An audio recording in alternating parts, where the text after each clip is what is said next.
नमस्कार, मैं हूं राम प्रकाश राय। रविवार के खास बातचीत में आपका स्वागत। इस समय देश में जिस तरीके से चुनाव को लेकर के तैयारियां चल रही हैं, चाहे वो सत्ता पक्ष की हो या विपक्ष की, सत्ता पक्ष यानी भारतीय जनता पार्टी नीत एनडीए और अब कांग्रेस और तमाम जो 25 अन्य दल हैं उनको एक साथ मिला करके बना हुआ जो गठबंधन है इंडिया, उसकी तरफ से। हालांकि इन सबके बीच में मणिपुर का जो मुद्दा है वो गरमाया हुआ है। मणिपुर पर सरकार फिलहाल बैकफुट पर नजर आ रही है। सरकार के पास अब कोई विकल्प नहीं दिख रहा है खुद के बचाव के लिए। जिस तरीके से सरकार के ऊपर हमले हुए, वो सरकार जो है इस समय बेहद बुरी स्थिति में अपने को फंसा हुआ पा रही है। हालांकि आज मणिपुर को लेकर के चूँकि तमाम सारी बातचीत हो रही है, हमारे चैनल पर भी कई सारे डिस्कशन हुए। मणिपुर से जो लोग थे उनको ला करके और सच्चाई सामने लाने की कोशिश की गई। इन सब के बीच में आज जो बातचीत है वो पूरी तरीके से चुनाव पर आधारित है। दरअसल कांग्रेस पार्टी की जो रणनीति है, कांग्रेस इस समय एक ऐसी रणनीति पर काम कर रही है जो रणनीति भारतीय जनता पार्टी के लिए मुश्किल खड़ी करती जा रही है।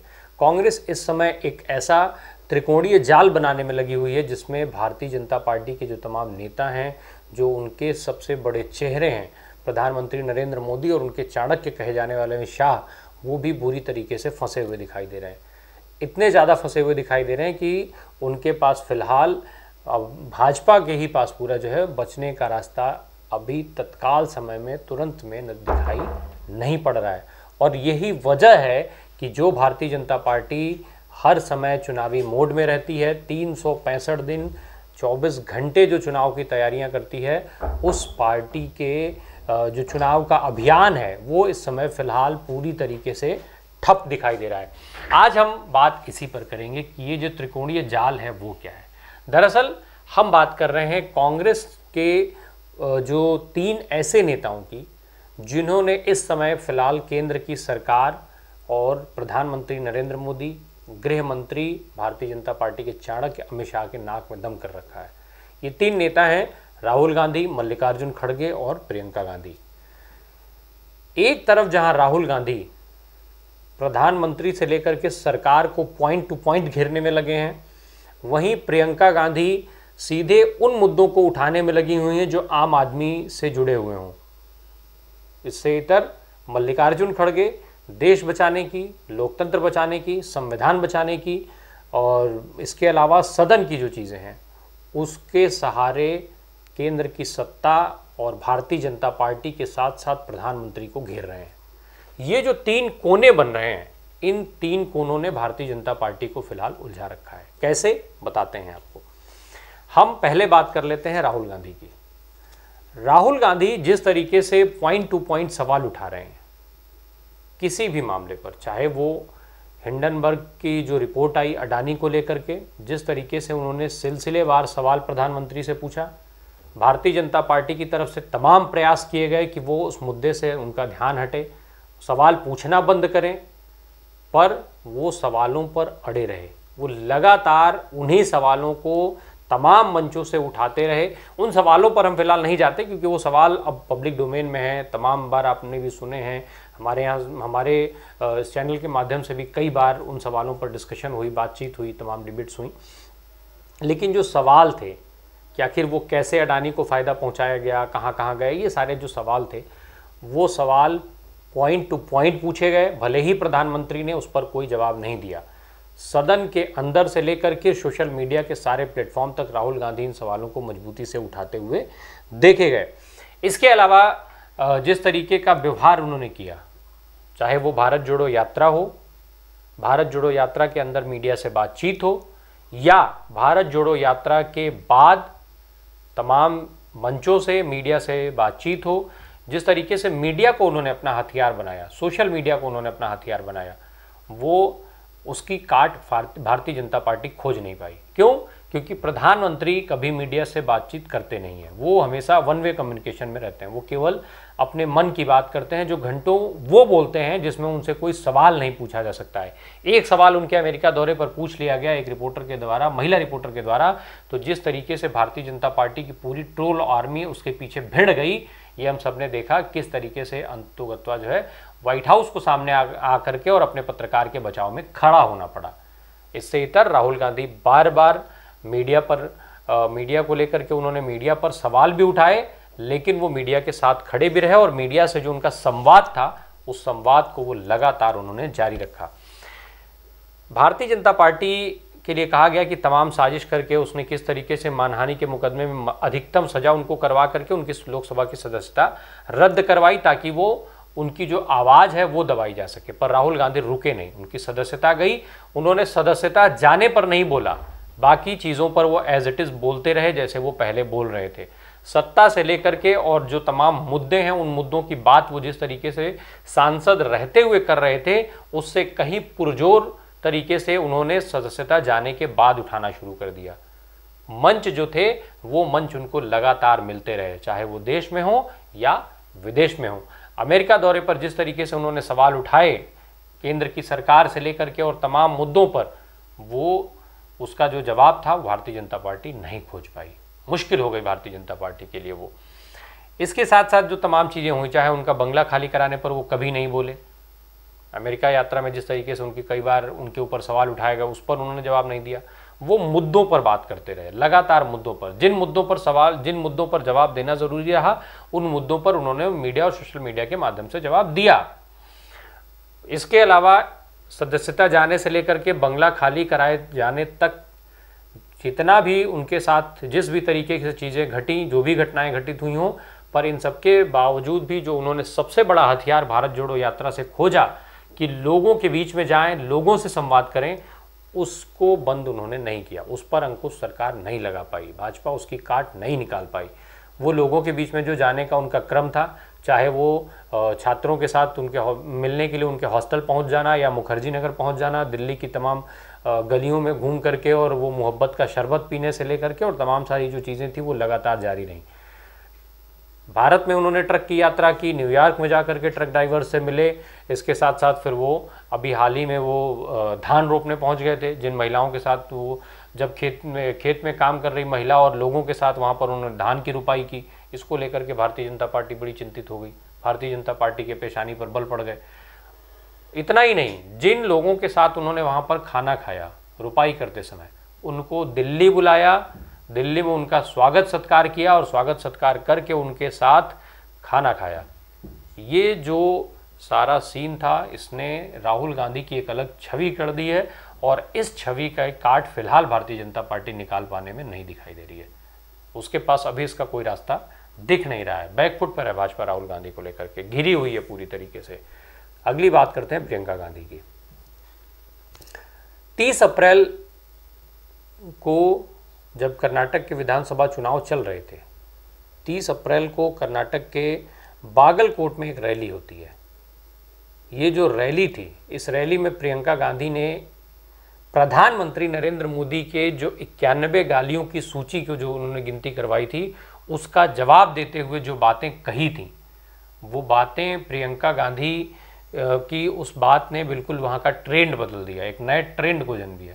प्रियंका गांधी ने जिस तरीके से कहा कि प्रधानमंत्री जी ने जो 91 गालियों का जो गिनती जो करवाई है, वो कोई है जो उसकी लिस्ट बना रहा है। साथ ही साथ उन्होंने अपने परिवार की तमाम उपलब्धियां गिनवाई और उन्होंने ये भी कह दिया कि उनके परिवार को जो भारतीय जनता पार्टी के द्वारा गालियां दी गई हैं, अगर उन गालियों की सूची बनाई जाए तो एक पूरी किताब छपवाई जा सकती है। भारतीय जनता पार्टी, प्रधानमंत्री नरेंद्र मोदी की गालियां कम से कम एक पन्ने में फ्रेम हो जा रही हैं, लेकिन कांग्रेस और गांधी परिवार की जो को दी हुई जो गालियां हैं भारतीय जनता पार्टी के नेताओं के द्वारा, उन पर एक पूरी किताब बन जाएगी।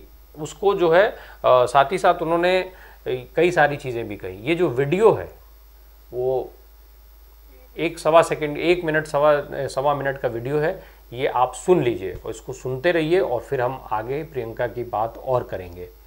मैंने तो बहुत प्रधानमंत्री देखे हैं, इंदिरा जी को देखा, गोली खाई उन्होंने इस देश के लिए।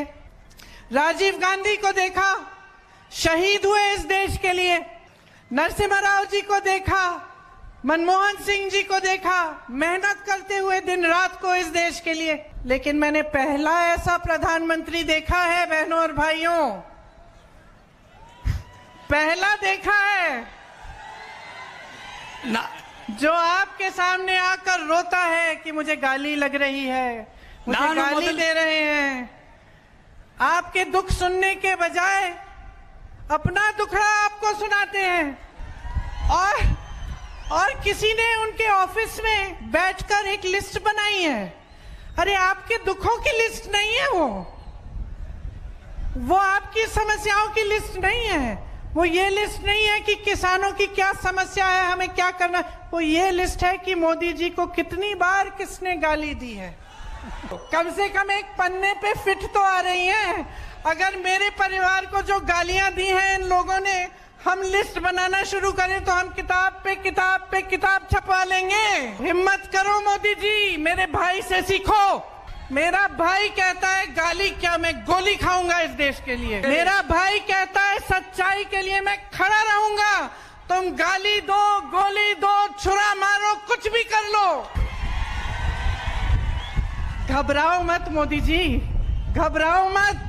ये सार्वजनिक जीवन है, मोदी ये सब सहना पड़ता है, हिम्मत रखनी पड़ती है, आगे बढ़ना पड़ता है।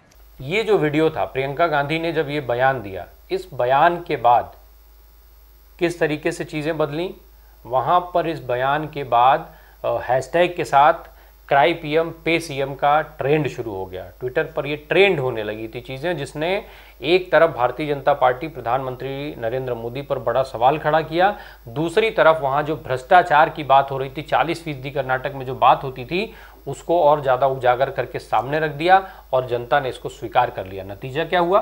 कर्नाटक में जीत, कांग्रेस की वहाँ पर मजबूत जीत हुई। कांग्रेस जो है वो सत्ता में लौटी वहाँ पर।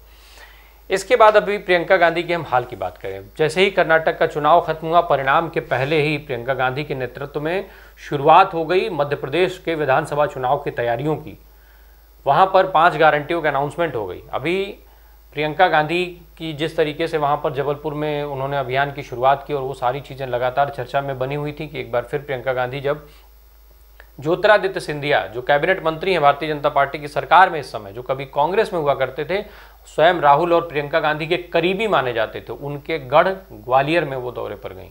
वहाँ पर जन आक्रोश महारैली थी। उसको संबोधित करते हुए उन्होंने जिस तरीके से प्रियंका गांधी ने बात कही, वो निश्चित तौर पर तमाम जो नेता हैं, जो आज की तारीख में जो तमाम बड़े नेता जिनको कहा जाता है और जो केवल और केवल दूसरे पार्टी के नेताओं को टारगेट करने में लगे रहते हैं, उनके मुंह पर तमाचा है एक तरह से। वो प्रियंका गांधी ने सिंधिया के गढ़ में जाकर के ये बात कही कि वो ज्योतिरादित्य सिंधिया, शिवराज सिंह चौहान और प्रधानमंत्री नरेंद्र मोदी पर बहुत लंबा बोल सकती हैं, लेकिन वो वहाँ पर इन सब की बात करने नहीं पहुंची हैं, वो मुद्दों की बात करने गई हैं। मुद्दे यानी महंगाई, बेरोजगारी, भ्रष्टाचार, इन सारे मुद्दों पर बात करने आई हैं और उन्हीं मुद्दों पर केंद्रित होकर के उन्होंने उन 5 गारंटियों को फिर से दोहराया जो मध्य प्रदेश की जनता को विधानसभा चुनाव के मद्देनजर कांग्रेस की तरफ से दी गई हैं। उन्होंने उसका जिक्र किया कि किस तरीके से गारंटियों को कर्नाटक में लागू किया जा रहा है, किस तरीके से खाद्यान्न योजना से लेकर के और महिलाओं को फ्री बस यात्रा तक की जो गारंटी कर्नाटक में कांग्रेस ने दी थी, सरकार बनने के बाद कैसे एक एक करके तुरंत पूरा करने का काम किया जा रहा है। इन बातों पर केंद्रित रहीं, भ्रष्टाचार पर केंद्रित रहीं। आप वो जनता के मुद्दों पर बात किया उन्होंने, नेताओं पर आक्षेप करने से बचती रहीं। इसके इतर ये देखा जाता है कि तमाम जो बड़े नेता हैं वो दूसरे दलों के नेताओं को जो है वो भ्रष्टाचार से लेकर के और दूसरे दलों के नेताओं की कमी को गिनवाने में लगे रहते हैं। प्रियंका गांधी ने यहाँ ये भी कह दिया कि इस तरीके की जो राजनीति है उससे काम नहीं चलेगा। ये जो इस तरीके की राजनीति है ये केवल मुद्दों से ध्यान भटकाने का काम करती है, इसलिए दूसरे नेताओं पर निशाना साधने की बजाय मुद्दों की बात की जाए। कुछ ये जो प्रैक्टिकल है ये पहले कांग्रेस कर चुकी है।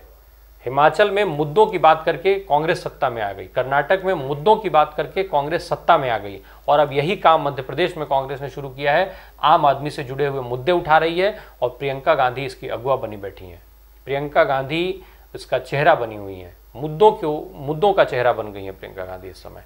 तो ये जाल का एक कोना था। दूसरा कोना, पहला कोना राहुल गांधी, दूसरा कोना प्रियंका गांधी। किस तरीके से इस मुद्दों के जाल में भारतीय जनता पार्टी फंसती जा रही है। अब हम आते हैं तीसरे कोने पर। जो तीसरा कोना है, प्रियंका गांधी की एक बात और हम यहाँ पे जिक्र कर दें। वहाँ मध्य प्रदेश में बात करते हुए प्रियंका गांधी ने ये बात कही कि आप ऐसी सरकार चुनिए, ऐसी सरकार बनाइए जो ना खरीदी जा सके और ना उसको गिराया जा सके। ये एक बड़ी अपील वहाँ के लोगों से उन्होंने कर दी। अब हम बात तीसरे कोने की करते हैं, मल्लिकार्जुन खड़गे।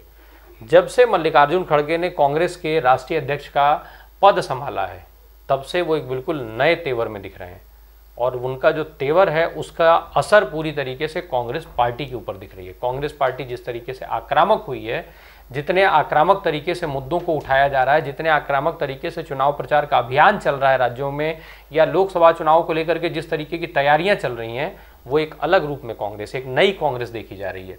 तो ये जो प्रभाव है वो मल्लिकार्जुन खड़गे का देखा जा रहा है। तमाम मुद्दों पर मल्लिकार्जुन खड़गे खुल करके बोलते हैं। वो संविधान बचाने की बात करते हैं, देश बचाने की बात करते हैं, लोकतंत्र बचाने की बात करते हैं। जब संसद में तमाम विपक्षी दलों के सांसदों का निलंबन कर दिया जाता है, सदस्यों का निलंबन कर दिया जाता है, तो उनके अगेंस्ट वो विपक्ष को एक साथ जोड़ करके 16 विपक्षी नेताओं को लेकर के और वो जो है सरकार से भिड़ जाते हैं, सरकार से लड़ने का काम करते हैं, चाहे वो धरना से लेकर के और तमाम हो। अडानी का मुद्दा जब उठाया जाता है, हिंडनबर्ग का रिपोर्ट आता है, तो जेपीसी की मांग करते हैं, और जेपीसी की मांग में भी तमाम विपक्षी दल उनके साथ आकर के खड़े होते हैं। उनके कमरे में बैठकें होती हैं, उसके वीडियो, उसकी फोटो दूसरे दल के नेता जारी करते हैं। तो ये मल्लिकार्जुन खड़गे का असर है। इसके साथ साथ जो कांग्रेस के तमाम अंदरूनी विवाद हैं, उसको जिस तरीके से मल्लिकार्जुन खड़गे ने सुलझाने का काम किया है, उसने कांग्रेस को संजीवनी का काम, उस संजीवनी की तरीके से एक वो असर देने का काम किया है। चाहे वो हिमाचल प्रदेश का मुद्दा रहा हो, कर्नाटक का मुद्दा रहा हो, छत्तीसगढ़ का मुद्दा रहा हो, राजस्थान का मुद्दा रहा हो, एक एक करके मल्लिकार्जुन खड़गे ने सिलसिलेवार इन सारे जगहों के विवाद को खत्म किया। हिमाचल प्रदेश में कांग्रेस पार्टी को जीत मिली, मुख्यमंत्री पद को लेकर के दावेदारियां शुरू हुई, उन सारे मसलों पर एक बिल्कुल बहुत ही शांतिपूर्वक एक हल मल्लिकार्जुन खड़गे की तरफ से निकाल करके मुख्यमंत्री बना दिया जाता है। कोई विवाद नहीं, विवाद खत्म।